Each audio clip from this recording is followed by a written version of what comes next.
এরপরে বিশ্বনবী বললেন যুখরুফাতুল মাসাজিদি ওয়াত তাবাহি বিহা। সুনানে আবু দাউদের বর্ণনা, বিশ্বনবী বললেন কিয়ামতের আগ দিয়ে এলাকার মধ্যে মসজিদ নিয়ে বাড়াবাড়ি শুরু হবে। আছে না নাই? বেশি না কম? ওদেরটা 2 তলা, তো আমগোড়া বানাবো 3 তলা। তো ওদেরটা বাংলাদেশি টাইলস, আমরা আনবো উজবেকিস্তানি টাইলস। আছে না নাই? এই যে ঝগড়া, প্রতিযোগিতা।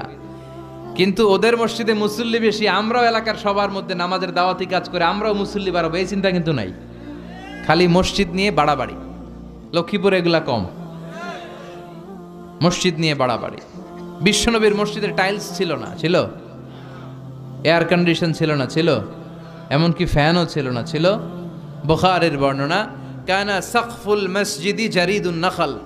বিশ্বনবীর মসজিদের ছাদ ছিল খেজুর পাতার ছাউনির ছাদ, আর জমিনটা ছিল বালুর জমিন, ফ্লোর বালুর। মসজিদে নববী, যেই মসজিদে নববীতে 1 রাকাত নামাজ পড়লে 500 রাকাতের সওয়াব।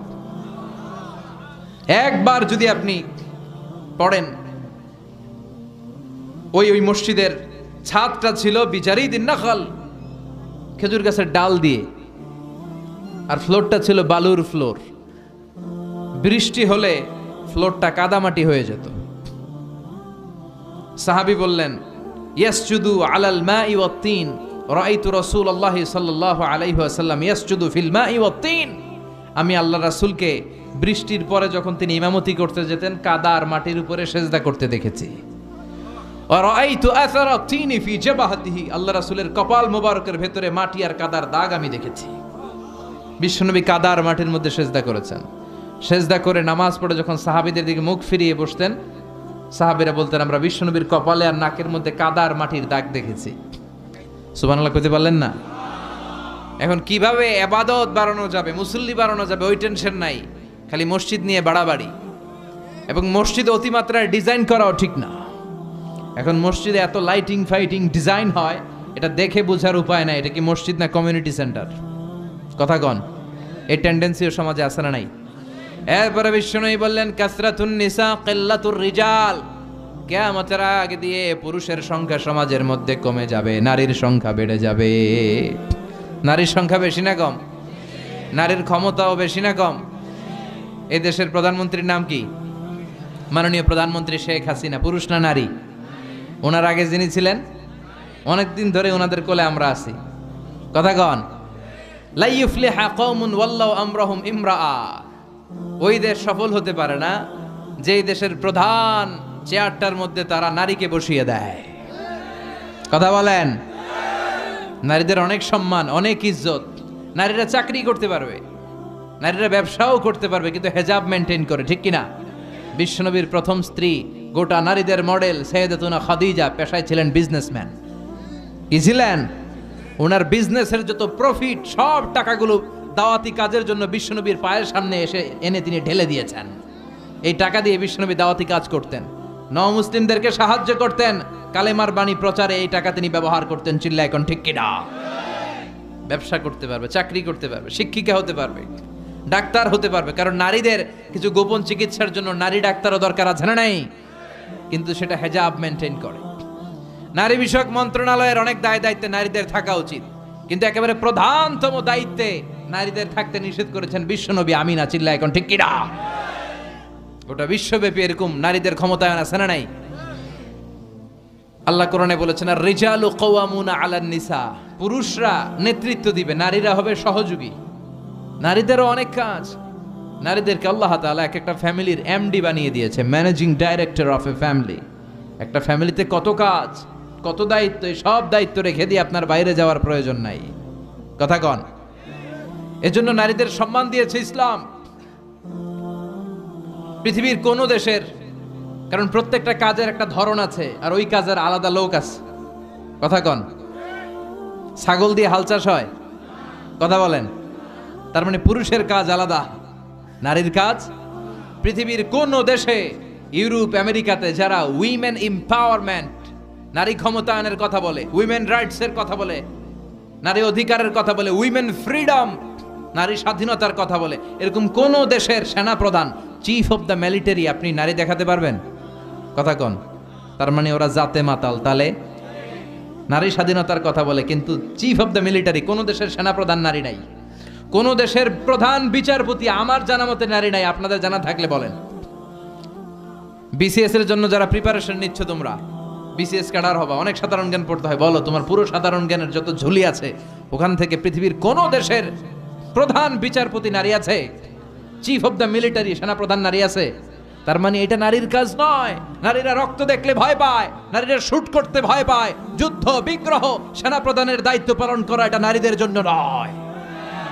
আলাদা আলাদা ভাগ আছে, এটার সমান বন্টন করেছে ইসলাম। চিল্লা এখন ঠিক কিনা? কিয়ামতের আগে পুরুষের রেশিও কমে যাবে, নারীদের সংখ্যা বেড়ে যাবে। বাংলাদেশেও কিন্তু তাই। আমি যদ্দূর জানি এদেশে পুরুষ কম, নারী বেশি। কথা বলেন। তার মানে বিশ্বনবী যা বলেছেন তার প্রমাণ আমাদের বাংলাদেশেও আছে না নাই? এরপরে বিশ্বনবী বললেন আন্নান্নাসা ইয়াকসুরু ফীহিম আস-সুমুন, কিয়ামতের আগে মানুষগুলো মোটা হয়ে যাবে। আছে না নাই? ডায়াবেটিক্স, গ্যাস্ট্রিক, আলসার বেড়ে যাবে। Oily food, rich food, fast food খেতে খেতে মানুষগুলো মোটা হয়ে যাবে, স্থূল হয়ে যাবে। এটার প্রমাণ সমাজে আছে না নাই? এরপরে বিষ্ণু বললেন ইয়াতাকারাবুজ জামান তাতাকারাবুল আসওয়াক, কিয়ামতের আগে সময়ের বরকত উঠে যাবে, খাবারের স্বাদ উঠে যাবে। এক বছর মনে হবে এক মাসের মতো। আমি গত বছর এই ময়দানে এসে তাফসীর করছিলাম। কে কে ছিলেন? হ্যাঁ ছিলেন তো অনেকেই। আবার এই বছর আসলাম, তো ওই গত বছর আসলাম, আবার এই বছর। এর মধ্যে যে 365 দিন চলে গেছে, মনে হয় কয়েক মাস গেল। কথা বলেন। তার মানে কিয়ামতের আগে সময়ের বরকত উঠে যাবে। এক মাস মনে হবে এক সপ্তাহ, এক সপ্তাহকে মনে হবে একদিন। কথা বলেন। খাবারের স্বাদ থাকবে না। আগে যে ইলিশ মাছ আমরা খাইতাম, এখন এটা স্বাদ পাওয়া যায়? আগে তরি তরকারিতে ফলমূলে যে স্বাদটা আমরা পেতাম, এই স্বাদটা এখন পাওয়া যায়? হ্যাঁ, আগে শোল মাছের ঝোল রান্না করলে দেশি কপি দিয়ে কি স্বাদ, ফুলকপি, স্বাদ লাগতো না? এখন দেখবেন আগের ওই স্বাদটা খুঁজে পাওয়া যায় না। ইলিশ মাছ রান্না করলে যে ঘ্রাণ, এক বাড়িতে রান্না করলে 4 বাড়িতে ঘ্রাণ চলে যেত। এখন আগের ওই স্বাদও নাই, আগের ওই ঘ্রাণও তুলে নিয়েছে কে? দিন দিন আরো তুলে নিবে কে? এরপরে বিষ্ণু বললেন তাসলিমুল খাসা, কিয়ামতের আগে লোকজন পরিচিতদেরকে সালাম দিবে, অপরিচিতদেরকে দিবে না। এটা আছে না নাই? এই এলাকায় মুরব্বীদের চিনে দেখলেই সালাম, আরেক এলাকায় বেড়াইতে গেছে কাউরে চিনে না, সালামও দেয় না। আছে না নাই? বাসে উঠছে, বাসের কাউরে চিনে না, তো সালামও দেয় না। সালাম কি শুধু পরিচিতদের জন্য? কথা কন। আলামান আরফতা ওমান লাম তারিফ, যাকে চিনো এরাও সালাম দাও, যাকে চিনো না এরাও সালাম দাও। বিষ্ণু বললেন আগে সালাম দাও। আগে সালাম প্রদানকারীর অন্তর থেকে অহংকার দূর করে দেয় কে? আল বাদিউ বিস সালামি বারিউম মিনাল কিবর, আগে আগে যে সালাম দেয় আল্লাহ তার অন্তরটারে অহংকার মুক্ত করে দেয়। যাদের অন্তরের মধ্যে অহংকারের ব্যারাম আছে তাদেরকে আগে আগে সালাম দেওয়ার পরামর্শ দিয়েছেন বিশ্বনবী। One of the minor sign before the day of judgement, people will give salaam to those who are known to them personally. Personally চিনে তো সালাম দেয়, চিনে না তো সালাম দেয় না। আজকে থেকে সবাই সবাইরে সালাম দিতে রাজি আছেন নাকি খালি চিনলে দিবেন? আজকে মাহফিল শেষে ঘরে যেই স্ত্রীকে দিবেন, রাজি আছেন না ঘরে ঢুকে অপেক্ষা করেন বউ কখন দিবে আমারে? হ্যাঁ, এরকম করা যাবে? আজকে যেই ভাবির আগে সালাম দিবেন, রাজি আছেন সবাই? আল্লাহ তুমি তৌফিক দাও। সালাম মানে শান্তি, সালাম মানে ভালোবাসার বহিঃপ্রকাশ। আসসালামু আলাইকুম মানে পিস বি আপন ইউ, শান্তি যে তোমার উপরে বর্ষিত হোক। আবার আল্লাহর একটা নামও হচ্ছে সালাম। আল্লাহর একটা নাম কি? সালাম সালাম হাজার সালাম, সকল শহীদ স্মরণে আমার হৃদয় রেখে যেতে চাই তাদের স্মৃতির চরণে। সালাম সালাম হাজার সালাম। গতকাল ছিল 21শে ফেব্রুয়ারি। সালাম, বরকত, রফিক, জব্বর এরা শহীদ হলো। আমরা তাদের জন্য দোয়া করি, আল্লাহ তাদের কবরটারে তুমি জান্নাতের নূর দিয়ে পরিপূর্ণ করো। যাদের জন্য দেশ পেলাম, মুক্তিযোদ্ধা যারা ঈমান নিয়ে প্রাণ হারালো, আল্লাহ এই দেশকে স্বাধীন করার জন্য যাদের জন্য আমরা লাল সবুজের পতাকা পেয়েছি, তাদের কবরটারে তুমি জান্নাতের বাগান বানাও। এরপরে বিষ্ণু বললেন ইস্তাহিল্লুনাল খামরা ওয়াল হারির, কিয়ামতের আগ দিয়ে পুরুষেরা মদ খাবে, স্বর্ণের আংটি পরবে, আর গলার মধ্যে স্বর্ণের চেইন পরবে, রেশমের কাপড়ও পরবে। স্বর্ণের আংটি পরে এরকম ছেলে আছে না নাই? এদিকে কেউ নাই তো? নাই ইনশাআল্লাহ, থাকলেও আর পরবে না। স্বর্ণের আংটি পরা যাবে না। যুবক ভাইয়েরা, পুরুষের জন্য স্বর্ণের আংটি, স্বর্ণ জাতীয় যে কোনো জিনিস ব্যবহার করা, সিল্কের রেশমের কাপড়কে ব্যবহার করাকে চিরকালের জন্য হারাম করেছে কে? জান্নাতি পুরুষরা জান্নাতে যে রেশমি কাপড় পরবে। Their dress will be in Jannah, fine green silk with gold embroidery. পাতলা সবুজ রেশমের কাপড়ের পোশাক হবে জান্নাতীদের পোশাক, যেখানে গোল্ডের স্বর্ণের ডিজাইন করা এমব্রয়ডারির ডিজাইন থাকবে।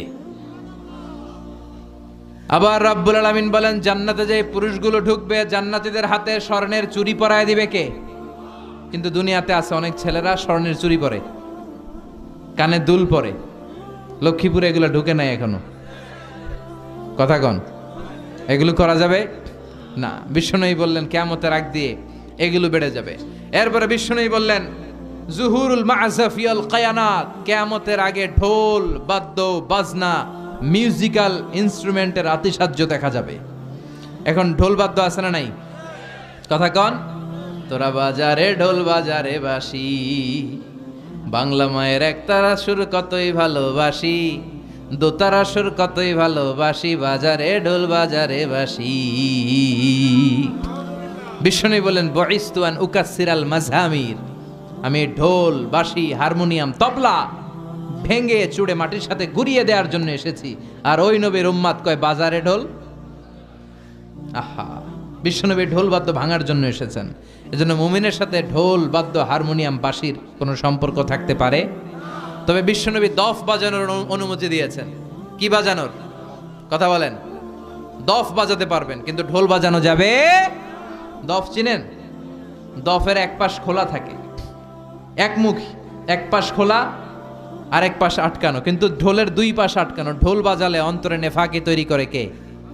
বিশ্বনবী যখন মক্কা থেকে মদিনায় হিজরতে গেলেন, বিশ্বনবীর শুভাগমন উপলক্ষে মদিনার আবাল বৃদ্ধ বনিতা সবাই বিশ্বনবীকে ওয়েলকাম জানানোর জন্য মদিনার রাস্তাঘাটে দফ নিয়ে দাঁড়িয়ে রইলেন আর পড়তে আরম্ভ করলেন, তলা আল বাদরু আলাইনা মিন সানিয়াতিল ওয়াদা ওয়াজাবা শুকরু আলাইনা মা দাআ লিল্লাহি দা আইয়ুহাল মাবউসু ফিনা জিত মিন আমরিল মুতা' জিত শাররাফতাল মাদিনা মারহাবান ইয়া খায়রাদা।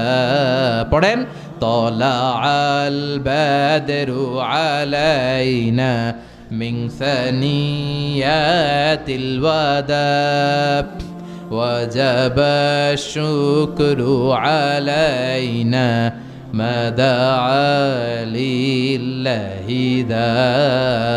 আল্লাহু আকবার। আপনাদের মনোযোগ আছে না গেছে? তাকবীর পড়েন, আল্লাহু আকবার। ঢোল বাজানো যাবে, কি বাজাবেন? দফ দেখছেন? একদিক খোলা থাকে, একদিক আটকানো থাকে। বিশ্বনবী দুই জায়গায় এগুলো বাজানোর অনুমতি দিয়েছেন। বিয়েতে বিশ্বনবী বলেছেন আলিনুন নিকাহ বিদ্দুফুফ, দফের ব্যান্ড পার্টি করে বিয়ের ঘোষণা দাও। আবার বিশ্বনবী ঈদের দিন শুয়ে রইলেন, দুইজন আনসারী ছোট্ট বালিকা এসে দফ বাজানো শুরু করলো। সাইয়েদনা আবু বকর ঘরের মধ্যে ঢুকে রেগে গেলেন, বললেন আমিজমারু শাইতানি ফি বাইতি রাসূলিল্লাহ, আল্লাহর রাসূলের ঘরের মধ্যে শয়তানের বাদ্য কেন? বিষ্ণু বললেন দাহুমা আবু বকর, আবু বকর রাখো রাখো, আরে ঈদের দিন, ইন্না লিকুল্লি কওমিন ঈদ, প্রতিটি জাতির আনন্দ উৎসবের দিন আছে। ওয়া হাযা ঈদুনা, আজকের দিনটা আমাদের ঈদ উৎসব আনন্দের দিন। চিল্লা এখন সুবহানাল্লাহ। তার মানে ঈদের দিন আর বিয়ের দিন এই দফ বাজিয়ে আনন্দ ফুর্তি করতে বিশ্বনবী রিকমেন্ড করেছেন। সুবহানাল্লাহ পড়বেন না? লা রুহবানিয়াতা ফিল ইসলাম, ইসলামে বৈরাগ্যবাদ নাই, ইসলামে আনন্দ নাই, উৎসব নাই, বিনোদনের সুযোগ নাই, কথাটা ঠিক নয়। ইসলাম বিনোদন করতে বলে, উৎসব করতে বলে, আনন্দ করতে বলে, কিন্তু এই বিনোদন হতে হবে হালাল বিনোদন, উৎসব হতে হবে হালাল উৎসব, চিল্লায় বলেন ঠিক কিনা? এরপরে বিশ্বনবী বললেন লা ইউকাসসামুল মিরাসু ফি ওয়াজহিন সাহি, কিয়ামতের আগে মিরাসের যেই বন্টন কোরআন শিখিয়েছে সঠিকভাবে বন্টিত হবে না। কোরআনের আইন লিযযাকারি মিসলু হাউজিল উনসায়াইন, প্রত্যেক বাবাকে আল্লাহ আদেশ করলেন, ও বাবারা তোমাকে যে সম্পদ আমি দিয়েছি মরার আগে ছেলে মেয়েদের মধ্যে ভাগ করে দাও। ছেলেরে দিবা যদ্দুর, মেয়েরে দিবা অর্ধেক। শুনতেছেন? ছেলেরে যদি 2 লাখ দেয়, মেয়েরে, ছেলেরে 4টা বাড়ি দিলে মেয়েরে অর্ধেক দিতে হবে। কার আইন? চিল্লায় বলেন কার? কিন্তু কিয়ামতের আগে এই আল্লাহর দেয়া উত্তরাধিকারের বন্টন সিস্টেম ভায়োলেট করা হবে, লঙ্ঘিত হবে। বাবার এটা মানবে না, ভাইয়েরা মানবে না, বোনদের ঠকাবে। এরকম ডাকাইত আছে না নাই? লক্ষ্মীপুরে নাই? আহা, ছেলেরে সব দেয় আর মায়ের লেগে দোয়া করে দেয়। কয় মা তোর ভাইয়েরে সব দিলাম, তোর লেগে দোয়া করে দিলাম। কত বড় ডাকাইত! আর দোয়া তো ছেলে মেয়ে আপনি সবার জন্য করবেন, সবার জন্য করবেন। অনেক মাও আছে ছেলেরে বেশি দেয়, মেয়েরে কম দেয়। ছেলের পাতে খাসির রান, ছেলের পাতে মুরগির রান, আর মায়ের পাতে মুরগির ঠ্যাং। তো মেয়ের কি মুরগির রান খেতে মনে চায় না? যে মা বাবা দেখবেন ছেলের পাতে মুরগির রান, মেয়ের পাতে মুরগির ঠ্যাং, ওই মা বাবার শেষ জীবনটা অনেক সময় হয়তো বা ছেলের বাড়িতে কাটবে না, মেয়ের বাড়িতে কাটানো লাগতে পারে। এরকম নিদর্শনও বাংলার জমিনে আছে না নাই? এজন্য আল্লাহর দেয়া মিরাসের পদ্ধতিতে সম্পদ বন্টন করতে হবে, তা না হলে কিয়ামতের দিন আল্লাহর সুপ্রিম কোর্টের কাঠ গড়ায় বাবাকে আসামির কাতারে দাঁড়াতে হবে। লক্ষ্মীপুরের বাবা যারা আছেন খবরদার, আল্লাহর দেয়া বিধান অনুযায়ী দেন, বরকত দিবে কে? চিল্লায় বলেন কে? এরপরে বিশ্বনবী বললেন কাসরাতুল ইন্তিহারাত ওয়াজ জালাজিল, কিয়ামতের আগে ভূমিকম্প বেড়ে যাবে, কিয়ামতের আগে আত্মহত্যার সংখ্যা বেড়ে যাবে। আত্মহত্যা এই দেশে আছে না নাই? পরীক্ষায় গোল্ডেন এ প্লাস পায় নাই, আত্মহত্যা। গার্লফ্রেন্ড বয়ফ্রেন্ডের গালি মারছে, বয়ফ্রেন্ড গার্লফ্রেন্ডে ধমক দিছে, আত্মহত্যা। কথা কোন? এদিকে এগুলো ঢুকে নাই। ঢাকা শহরে আছে একেবারে গার্লফ্রেন্ড, ক্লাস 5-এও নাকি আছে গার্লফ্রেন্ড। হ্যাঁ, মানে পুরো ক্লাসের মধ্যে ভাগাভাগি কে কার। কথা কর, কে কার গার্লফ্রেন্ড। আবার সংক্ষেপে বানাইছে এটা জিএফ আর সব মুখস্থ। এদিকেও আছে তাহলে জিএফ আর বিএফ। কয় তোর বিএফ কই? কয় তোর জিএফ কই? মানে গার্লফ্রেন্ড কোথায়? এগুলো আগে এই দেশে ছিল না। গার্লফ্রেন্ড ধমক দিছে, বয়ফ্রেন্ড ধমক দিছে, গার্লফ্রেন্ড গলার মধ্যে ওড়না পেঁচায়া ফ্যানের মধ্যে ঝুইলা আত্মহত্যা। কবিরা গুনাহ, খবরদার এই কাজ করা যাবে না। কথা কন? আত্মহত্যার সংখ্যা বেড়ে যাবে, ভূমিকম্পের সংখ্যা বেড়ে যাবে। ভূমিকম্প এদেশে আছে না নাই? দীর্ঘ কয়েক মাস যাবত হচ্ছে না, কিন্তু একটা সময় ছিল গত বছর দেখলাম অল্প কিছু সময়ের ব্যবধানে অনেকগুলো আর্থকোয়েক হয়েছে। কথা কন? এরকম একটা রিক্টার স্কেলে যদি 7-8 মাত্রার ভূমিকম্প দেয়, পুরো বাংলাদেশে ভর্তা বানায় দিতে পারে কে? আল্লাহুম্মা আউযু বিওয়াজহিকা, আল্লাহ তুমি বাঁচাও। যে এলাকার মধ্যে মদকে হালাল করা হয়, এদেশে মদের লাইসেন্স রাষ্ট্রীয়ভাবে দেওয়া হয়। চিল্লা এখন ঠিক কিনা? এদেশের অনেক মন্ত্রীদের হোটেলের ভিতরে পতিতালয়ের ব্যবস্থা করা আছে। চিল্লা এখন ঠিক কিনা? যে দেশে মদ খাওয়ার লাইসেন্স দেওয়া হয়, নিষিদ্ধ পল্লীগুলোকে অথরাইজ করা হয়, ওই দেশটারে ভূমিকম্প দিয়ে যে কোনো মুহূর্তে ধূলিসাৎ করে দিতে পারে কে? যে এলাকায় মদ বেড়ে যায়, নাচানাচি বেড়ে যায়, নর্তকী বেড়ে যায়, মিউজিক্যাল ইনস্ট্রুমেন্টের দাপটে থাকা যায় না, ওই এলাকায় জালাজেল ভূমিকম্প দেয়া আল্লাহর জন্য ওয়াজিব হয়ে যায়। তাহলে এই ভূমিকম্প বারবার হওয়া এটা কিয়ামতের আলামত। এভাবে একটার পর একটা বিশ্বনবী যা বলেছে তার সবগুলোর প্রমাণ আছে না নাই? সর্বশেষে বিশ্বনবী বললেন যুহুরুল ইমাম আল মাহদি আল মুনতাযার। ছোট আলামতের সবগুলো যখন প্রকাশ পাবে, সর্বশেষ ছোট আলামত সেটা আসবে, সেটা হচ্ছে ইমাম মাহাদির আগমন।